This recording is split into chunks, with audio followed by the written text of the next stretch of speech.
Ludwig von Beethoven was a renowned German composer whose contributions to classical music were profound.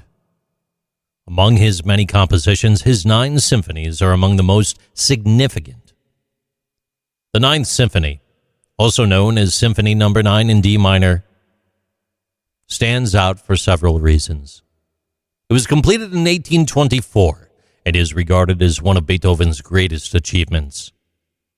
The Ninth Symphony's final movement features vocal soloists and a chorus, distinguishing it from traditional symphonies of the time. The use of vocal elements in symphony was groundbreaking and innovative. The Ninth Symphony is best known for its final movement, the Ode to Joy. The melody of Ode to Joy is universally recognized and celebrated for its upbeat and triumphant nature.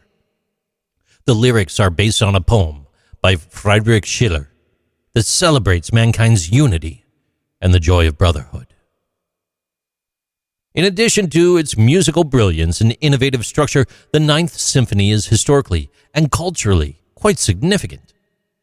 It has been used in a variety of contexts to represent themes of unity, freedom, and humanism. One of the most visible examples of its cultural influence is its use as the melody for the European Anthem. The European Anthem is an instrumental arrangement of Ode to Joy that serves as the European Union's official anthem, representing the member states' shared values and aspirations.